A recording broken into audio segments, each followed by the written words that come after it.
Hey, hi. Welcome to Someone Else's Movie, the original podcast where an actor, writer, director, or nebulous industry figure gives a little love to a movie they didn't make. I'm Norm Wilner. I'm a programmer at TIFF now, and this is the other thing I do. My guest this week is Alanna Bale, an actor you may recognize from her appearances on Cardinal, Killjoys, Transparent, and Sort of, among a dozen other shows. She's also turning up in feature films, most recently in Enhanced, Loon, and the Marijuana Conspiracy. And now she stars in Blaine Thurier's Kicking Blood, playing Anna, a depressed vampire who decides to help suicidal alcoholic Robbie, played by Luke Billick, get off the sauce. The film premiered at TIFF last year, and it arrives on digital and on demand next Tuesday, June 21st. Alanna picked The Blair Witch Project, a 1999 indie horror smash that pulverized audiences and made found footage a viable storytelling format. Produced on a budget that wouldn't even staff a craft services table on a studio picture, and powered by the deeply sympathetic performances of Heather Donahue, Michael Williams, and Joshua Leonard as three film students whose documentary project becomes an impossible endurance test, Daniel Myrick and Eduardo Sanchez's ingenious creeper thrusts its unprepared heroes into a landscape of ancient, seething evil and traps us there with them. That's the genius part. This is Someone Else's Movie. I have so many feelings surrounding The Blair Witch, and I actually came to it pretty late in life, but I have memories and feelings from childhood and my teenage years that surround The Blair Witch without having ever watched it. And I actually only watched it 2 years ago, which is shocking. So I have three older siblings, and my eldest sister, she's 6 years older than me. So she was 13 years old when she went to go see The Blair Witch in theaters. And my memory of her experience was that she went to the theater, she left after 20 minutes and was like projectile vomiting in the stall and couldn't go back to see the movie because it was terrifying and the shaky cam. So that was the taste that I had in my mouth surrounding Blair Witch anytime anyone brought it up. And I thought that I had seen the movie because it was so pervasive in pop culture. I was certain that I had seen it. Fast forward to 2 years ago, and I see it for the first time at the drive-in in Ottawa, and it was like that experience alone was magical. I went with my partner, and we were in the middle of like this. It was an empty field. It was in the middle of nowhere. Like there were string lights and porta potties, whatever you need for the film, but essentially you're in the middle of nowhere. It's pitch black, and you're watching The Blair Witch at the drive-in, and on top of that, it was raining. So that was my first actual viewing of The Blair Witch, which was terrifying. It was terrifying. And I left the drive-in being like, I've never seen that movie. That was the first time that I saw it, and it was everything and more than I thought it was going to be and wanted it to be. So it's funny because I'm still sort of new to the movie, but it feels like it's been a part of my life since I was 6 years old. Yeah, it's remarkable, isn't it? That it's a film about a legend that's completely invented, but it has become a legend itself. Like it's such a fascinating test case for like creating new mythology, for creating new horror. And I saw it back at I couldn't go to the press screening. I had to go on opening day. I think it was July 31st, 1999. It was the week before The Sixth Sense came out. That was the big deal. Like those two pillars of oh my God, yeah, 1999 horror. Were they pitted against each other? Do you remember, or was it just like completely different lanes that they were? I don't think there was any sense of competition. Also, nobody knew what The Sixth Sense would be. Like Disney just sort of put it out in August because August is where you put the films you didn't know how to market. Oh my God. And then as soon as it turned out to be like this monster pop hit, the Blair Witch Project premiered at Sundance, so it had 7 months of buildup before, and then of course like this unprecedented internet marketing campaign, which was just this perfect timing of the internet itself being new enough to people that if you heard about this weird story that you couldn't quite, it's not like now where you can find immediately, you can discover. I'm trying to figure out how it works because now misinformation is so prevalent online, and there are entire industries of creating false facts. But the Blair Witch marketing around the Blair Witch Project was so simple, which is that they just didn't tell anybody it was a movie. Like this thing, we're talking about this thing on news groups and on websites, and the websites were just spooky enough, just vague enough. It was a masterpiece of marketing that took advantage of people's ignorance around the internet, but not around general ignorance. And now I think that's what people have learned from it. Right. The marketing campaign was so brilliant. Absolutely could not be done right now. In the age of social media alone, the actors, no one knew that these three were actors. But I mean, you could find out that Heather, Mike, and Josh went to Cabo last week on their Instagram nowadays and figure out that they're an actor. But it was the perfect timing that internet for everyone was sort of in its infancy. And I think that people really thought that is truthful. But now we know that you can't believe everything you read on the internet. At least you shouldn't. But it was one of those things where all I knew was everybody loved it. Like that was really the only thing, because I tried to avoid trailers. I tried to avoid marketing whenever possible. And in 99, it was even easier to do that. So I just went in cold. How did you get around the word of mouth, though? Like, was it so buzzy during I knew it was building. People were excited to see it, but that was really all of it, because no one had, other than the Sundance stuff, which I just didn't pay attention to deliberately. Like, it was really easy if you didn't see the trailer, which I just lucked out and wasn't in front of anything that I saw that summer.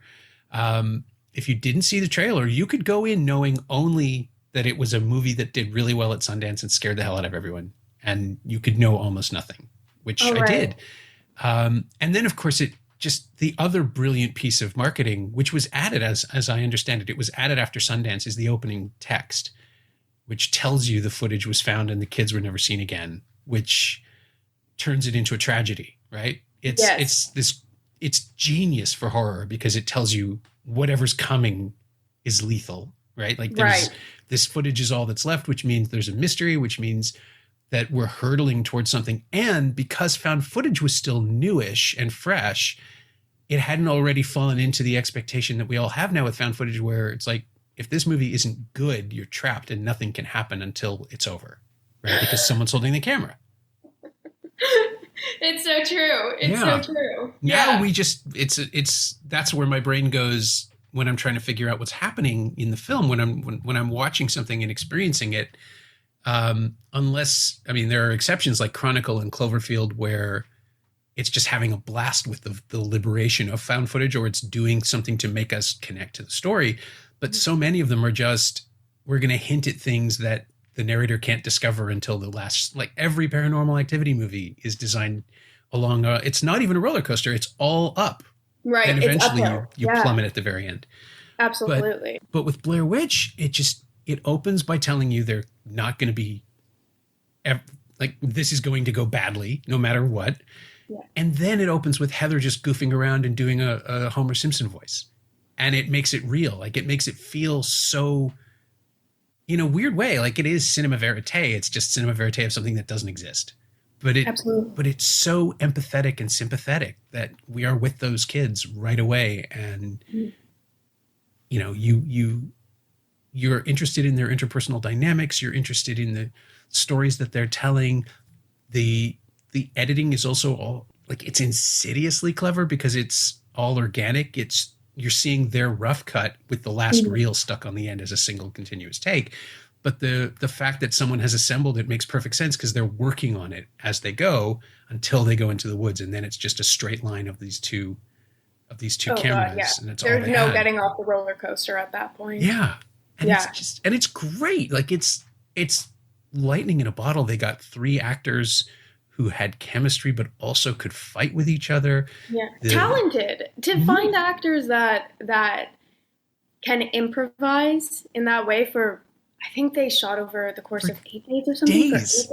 Days on end. And I think that, I mean, it's in part due to the fact that there was no script. It was so rough. And I guess they had an outline of where they needed to be or what they needed to say, just very skeleton script, if you can call it that. But I think that that's the main reason. You have three really talented actors that vibe together and no script. Obviously, some sort of magic is going to come from that, and it usually always does in this type of improvisational guerrilla style filming. Yeah, and the fact too that Sanchez and Myrick are willing to keep in weird things that don't make sense. Like the I think it's the first night when the tent starts shaking. Mm-hmm. I think it's Josh. I don't know who says it, but somebody says, "Is that them fucking with us?" And they're referring to the filmmakers. Of course, yeah. And it doesn't matter, right? Because we're so in the moment with them that it could be villagers, it could be the people they've interviewed. Like, it's just such a perfect, vague thing to say. And if you don't listen close enough, it's gone in a second. There's so much going on. The audio is incredible. It hurts your ears at times, but in the best way, because it makes it even more terrifying. But yeah, you're so right.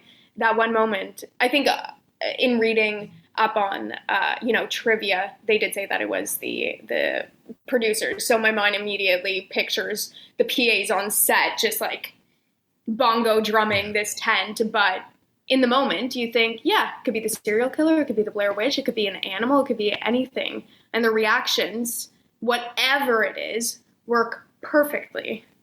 It's naturalistic horror, which is my favorite kind of horror. I think it's people trying to figure out how to respond rationally to something that isn't and won't be negotiated with.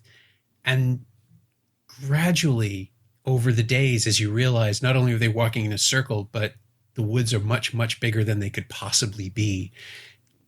Everybody who's ever wandered off in the dark has had that moment where, like, you understand just how quickly it's the crux of every survival story where, it's one bad decision and you break your leg, you fall out, you're never seen again.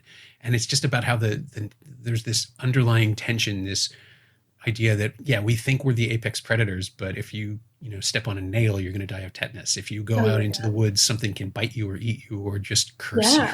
And the idea that they don't do anything, like I've watched it enough times to know there's no inciting incident, right? They don't piss off the witch.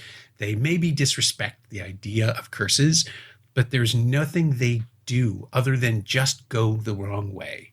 Mm-hmm. And it never ends. And there's nothing they can do to get out of it. Yeah. And then they start turning against each other from completely natural reasons. And also, I love the idea, too, that the paranoia that starts to pop up is partially real, because the other thing that the filmmakers were doing was slipping them notes every day on what their characters are doing. So Mike knows he's thrown the map away, but it doesn't catch up to them for days. And he's carrying it with him, and he's being a little shifty here and there, but you don't see it until like your third or fourth time through the movie because you're too scared, you're too worried, you're trying to grasp on to whatever's going on to make sense of it the same way they are. I mean, it's just this beautiful act of making the audience identify with these kids. Yeah, totally. I just keep coming back to that because it makes it so sad. Yeah. It's the most relatable horror movie that I've ever seen. And there are so many components to why it's terrifying. You mentioned, just being in the woods alone. If you step on a nail, you're fucked. You're done. You're in the middle of the woods. They are up against animals, village people, this paranormal entity, a witch. Like, being in the woods alone is a horror movie. But they just loaded on all of everyone's fears into 90 minutes. And they came so ill-prepared, too. They had marshmallows and Vienna sausages. They came with no weapon. Granted, I know that they only planned to be in the woods for, maybe 2 days. But so ill-prepared. So ill-prepared. They had lots of batteries. Yes, that they had. Oh, my goodness. Their backpacks, watching them cross the stream with their 50, 60-pound carriage of bags. Nah.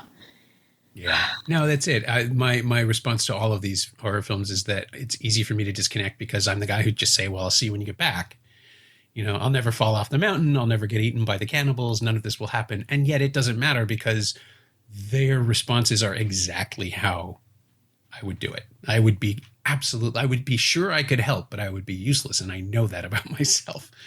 Oh my gosh. Yeah. The moment that, what I noticed, so I watched it for a second time last week. What I noticed was how deep into the movie the hopelessness sets in, because it's actually further along than I would have thought. I would have been on day 2. I would have been inconsolable, but it actually sets in pretty far into the movie, and then it's just like downhill from there. You understand just how hopeless it is, and I think a part of me, even though the opening credits say that it's found footage, so obviously these 3 are dead, there's still some hope that there will be at least some relief throughout the movie, but there's not. We get a glimpse of relief when they're losing their minds and they're going to hysterics right before Mike comes clean and says that he kicked the map into the creek, but that was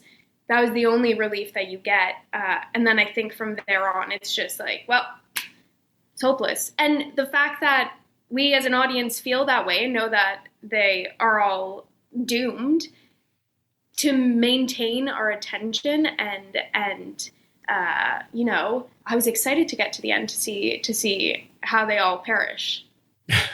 Yeah. It's awful. It's awful. It's awful because we have suggestion already. We found the bits of Josh, assuming that was Josh. I mean, who knows? I think what was it supposed to be? Like smoked turkey or something, and giblets or something, just pieces of meat that they wanted to use, and a couple of teeth that they got somewhere. That they just found somewhere under someone's pillow. Yeah, I'm assuming. There's probably a store in Maryland for that. Absolutely. It's America. Yeah.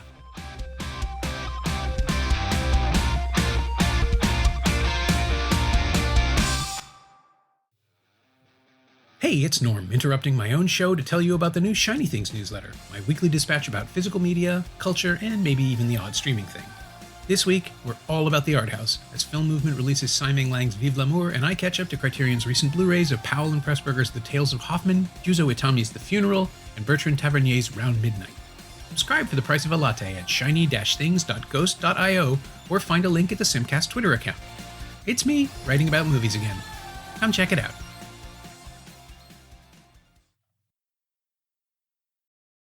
It's such a weird thing. Like, the stick men are this great iconic image, and you know what it is the moment you see it. It speaks to some weird ancient Wicker Man kind of deal. It's like the history of folk horror in there, but they're just stick men, right? Like they're weird, but there could be a logical explanation. And then you find pieces of your friend, and there's just, that's sort of the second capper for the hopelessness. You're right. It comes later than organically, just because I think it would be like too painful to watch them scream and be miserable for like 45 minutes. Sure. Yeah. Yeah. But you do like that heartbreaking moment when Heather says, like, you can hear her muttering it because, and again, this is the genius of the format. The camera picks it up, even though when she just kind of quietly says it is the same tree after all the arguing that it isn't. It's just when she's admitting it to herself that this is it. But you don't get that without the camera having the microphone built in, as opposed to the 16 mil where the sound rig is separated and you get that incredible eerie stuff towards the end. Mm-hmm. They were just so smart about what was possible. And by limiting the horror to insinuation and props, it makes it even worse, because you never, I mean, I totally understand why people got motion sickness in the film. You're scanning the frame looking for something that's going to burst out at you at any second, because Absolutely. Like, that's the prey thing. You suddenly realize it's everywhere and I don't know where it is, and I'm terrified. And now I have to help them by seeing if I can see it coming. And then in the end, there's nothing to see, which is even worse. I mean, people were saying at the time that they saw the witch. in a couple of shots. And there's some shadows that might kind of constitute, because the brain has a habit of making faces out of things that look like they could be faces. But there's nothing there. Like everybody talked about it. It's like, nope, it's your imagination terrifying you. It's so much more effective than building a witch and showing it to you. Absolutely. Yeah. I think that I did read somewhere that they made alternate endings, and some endings the witch was shown, but I mean, it's just fact that nothing that CG or practical effects can make will be as terrifying as the inner workings of your brain. And to your point, this bundle of sticks, the sticks and just a pile of rocks are all you need to insinuate this witch. And who knew that a pile of rocks could be as terrifying as they were depicted in this movie. But no, it's brilliant that they didn't show the witch. It would have taken me out of it completely. I'm just remembering, I think after the scene, after the tent is being pounded, they're running and running and running, and apparently they did have someone dressed as the witch to the left of the screen, and I guess whoever was holding the camera, the cameraman or whoever it was, they forgot to pan, and they just kept on running. So all you can hear is Heather say, "What the fuck is that?" Yeah. But it's like the best happy mistake that this person forgot to pan, and they just stuck with the actors, because again, it would have taken me, and I assume a lot of audience, out of the moment, and it would have ruined the illusion of whatever they were creating in their imagination. Yeah, I personally love the idea of never knowing. Some nerd site broke the news that there was an action figure, that someone has made an action figure of the Blair Witch, a licensed action figure called the Blair Witch. And it kind of looks like you would expect it to look, like this sort of vaguely feral person in rags holding a big stick. I'm not sure what the significance of the big stick was, but it also has through the wood. I guess. Obviously. Yeah, it's true. If you're a 200-year-old exiled witch, you'll probably need some support. But what surprised me is that they never went with Rustin Parr. They never tried to build anything out of that. This story of someone who is an accomplice at best to the witch, right? Someone who is like the first hint that this is being layered, that there's more story that we have to build in our heads, are the stories of Rustin Parr, who famously had his victims stand against the wall while he argued with the witch. And that last image of Mike facing the wall is just so, how did it play? Yeah. How did it play for an audience at a drive-in? I mean, do people honk their horns? Is there a response? No, it was silent, because I think everyone, at least the cars surrounding us, was silent, because it was terrifying. You're not only seeing it on this massive, massive screen, but the images that you're seeing are directly outside of your car too. So I think, no, it wasn't, there was no shouting or screaming or honking of horns. I think everyone was just fully sucked in and in it. But yeah, that last image is chilling.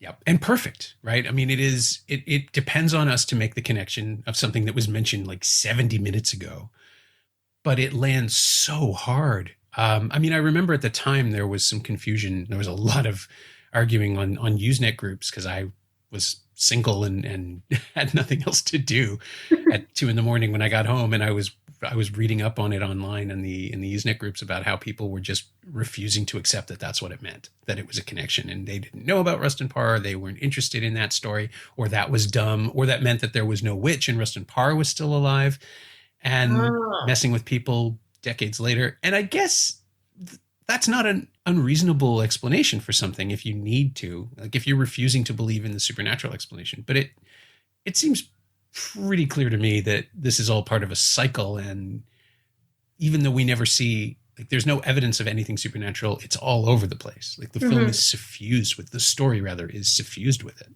Absolutely. Which is there's, with Rustin Parr, So in my mind, there are three categories of evil in this that only two are touched on in the beginning, and that's Rustin Parr and the murdering of the children, and then the Coffin Rock, the Right. murdering and defiling of these five men, and then the Blair Witch. And because it's not explained to us, which I think is great, tell the audience less, let them come to their own conclusions.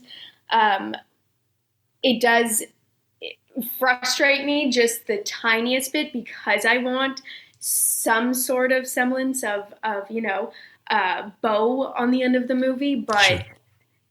again, it just doesn't make it as scary because you have these three potentially separate, potentially linked, atrocious events that may be done by this one overarching umbrella paranormal entity, the Blair Witch, or it could all just be a coincidence, and this area in this specific wood in Maryland is just haunted. I don't know, and it's interesting that every single person will have a different view, of different take on what went down. Sure.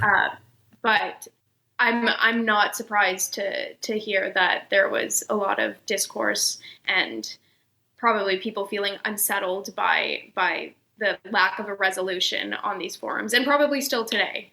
Yeah. I mean, the idea of people walking away going, nothing happened, that was dumb. I get it. You couldn't connect. For whatever reason, you couldn't connect to these characters or the story. But, oh man, it had me from the first frames. It just had me. And it still works. It really still plays. I'm trying to figure out a way to curate a program of films that were made at that weird pivot point in digital when everybody thought HD cam would be the future, and it turns out that everything from that point looks like garbage. But here it works. Here it actually looks like deterioration and verite footage. The 16 and the video just play off each other in a really interesting way.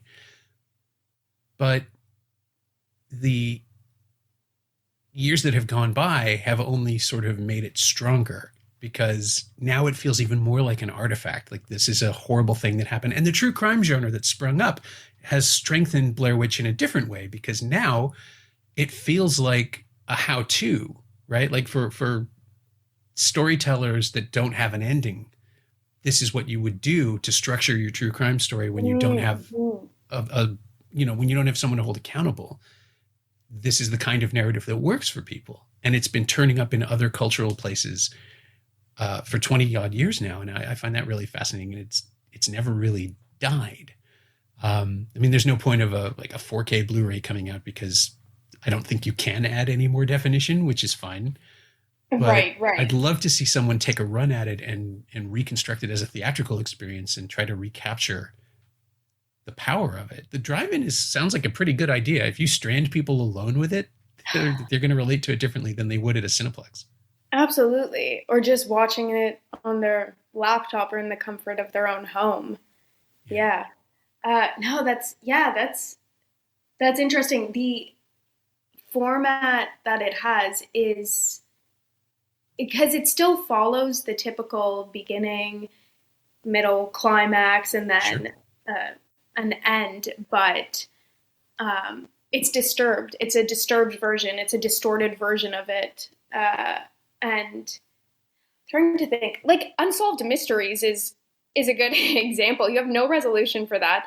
I remember watching a few episodes here and there when I was super, super young, but from what I can recall, they sort of followed the same structure. Because the idea is strong enough, and I'm glad they never showed the witch in the other films subsequently to, make it somehow retroactively better for people that are angry at not seeing something. Have you seen the two other films? I have not, and I've had the opportunity to, and I don't want to. I just don't want to. It's and not that I think that the original will be tainted if I watch those movies, but something is keeping me from watching it, because I think Blair Witch is just preserved in my mind as an almost perfect horror movie, and I don't know. I'm afraid. I'm afraid to watch it. I assume you've watched the sequels. I've seen them. Yeah, I respect what's done in Book of Shadows. They tried to make a glossier, more conventional horror film, and they got Joe Berlinger, who's this remarkable documentarian. He made the Paradise Lost films, and he made the Metallica film, Some Kind of Monster. He's a genuinely interesting filmmaker, and you can kind of feel the ideas that he brings to it, pushing up against the demands of the studio that wants a conventional horror film about people obsessed with the Blair Witch. But it does have some fun things to say about fan culture, really, more than anything else. And it predicts some stuff that's going to happen online where people become far too invested in something that they didn't create and cannot control. So it's worth a look, but you can watch it without, it doesn't dent the original film in any way. Okay, I can compartmentalize. Oh, easily, yeah. Okay. It doesn't even look or feel like the original, which was the goal. So that'll be easier. Then there's Adam Wingard's film from 2016, which I really like. It's another found footage treatment. It does something fun with the fan speculation after the original Blair Witch, where its take on it, without giving anything away, its take on the mythology is that everything could be true. Like every possible interpretation could come into play at any given moment in this version of the story. And it picks up, 15 years later with a new cast of interesting, charming actors. Callie Hernandez is the lead. She was one of Emma Stone's roommates in La La Land, which I actually saw back to back. I saw those two films back to back on one day at TIFF screenings. Okay. At noon and 3 or something like that. But I didn't recognize Hernandez, and you couldn't ask for a better experience of her range than to see her singing and dancing and being incredibly charming, and then running through the woods screaming and crying and covered in blood. She's in The Flight Attendant now, the new season. She's one of the two.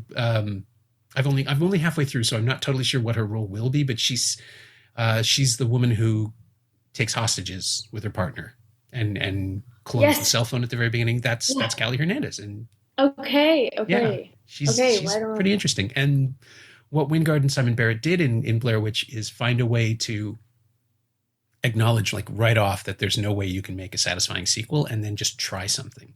And these are the guys that made The Guest and You're Next. Yeah. They know what they're up against. And I interviewed them at TIFF at the time, and that was basically it. It's like, there's no way we can win, but we can make a movie that we want to make and tell a story that could be fun. And it works. I'd be curious to know what you think, just because it's a good companion piece. It's faithful, but it also does that legacy thing where it can stand completely alone if it has to, but if you know the material, there's stuff to enjoy. Okay, I will take your word for it, and I trust you. I see the amount of movies behind you, and knowing your line of work, I will watch it. I will. When you're ready, give yourself time. It's okay. That's the other thing too. These films are fixed in their own moment. They're not going anywhere. Absolutely, yeah. I think I need to. I'm very particular about when and where and how I watch certain movies. Oh yeah. And yeah, I especially for horror movies, it needs to be at night, lights off. If it's raining, excellent. No, I will definitely, take a look at that, because I really appreciate filmmakers. If a sequel is in play, you, like you said, Blair Witch was lightning in a bottle. You can't recapture that. You can't redo it. No matter how hard you try, it's just going to fall short. It's going to seem false. But the fact that they're like, we just want to create something that surrounds and supports the legacy of Blair Witch, I can get on board with that. Absolutely. I usually ask, how a film has affected the guest, whether you've borrowed or stolen or lifted anything from it. You saw Blair Witch so recently that I'm thinking, not yet, but Kicking Blood is a kind of an unconventional genre picture, and you're playing a version of a character we've seen a million times before in a different way. So is there, retroactively, do you see any connection there, or is it just... Yeah, I guess as I'm working through it right now in real time, Yeah, there is a sense of what I love so much about Kicking Blood in the script was that it was so genre ambiguous and you couldn't really put your finger on what exactly it was. And still to this day, when I watched it, I was like, I can't quite pinpoint it. So I think in the same way, Blair Witch was totally new, well, commercially new to a lot of people. And so I guess in that sense, both riff off of a genre and sort of distort it in a creative way. Yeah, and in Kicking Blood, I play a vampire, but it's far from being a typical vampire, you know, what I grew up watching, which was Buffy the Vampire Slayer. Sure. It's far from that. So yeah, in the same way, it's sort of a, I don't want to say bastardization because it's not, but it's a different take. I guess that's a nice way to say it. It's a different take on a genre, same as Blair Witch. Yeah. I mean, it's playing with the idea that we think we know what's coming. The idea that the viewer will be able to anticipate what happens next gets thrown out the window pretty fast. Mm-hmm. And you just have to hang on for the ride and see where it goes. Yeah, exactly. And hopefully people do. My thanks to Alanna Bale, who you can see in Blaine Thurier's Kicking Blood when it goes into digital release next week. You should also check out the final season of Killjoys if you haven't already. She's so much fun in that. Thanks also to Laura Steen and Jessica Schulman. They know what they did. You can find Alanna on Twitter at Alanna Bale, all one word, and you can find The Blair Witch Project on Blu-ray and DVD from Entertainment One in Canada and Lionsgate in the US. It's also streaming on Netflix, Crave, and Starz in Canada, and HBO Max in the US, and available to rent or buy on most VOD platforms. As always, you can find me on Twitter at Norm Wilner, and you can find this podcast on Twitter at Semcast, S-E-M-Cast, and on the web at someoneelsesmovie.com. The first year of the podcast is still available for just $20 at payhip.com/Semcast. That's the first 52 episodes of Someone Else's Movie, 46 of which aren't currently available anywhere else. And check out my newsletter, Shiny Things, at shiny-things.ghost.io. I think you'll like it. Our theme song is by The Last Year. If you enjoy it or the show in general, please say so. Leave a review wherever you've been listening. Every little bit helps, it truly does. And check out the other shows on the Frequency Podcast Network while you're doing that. Stay safe, watch movies, wear a mask if you go out, get your booster when you can. I'll see you next time for episode 400. Thanks for listening.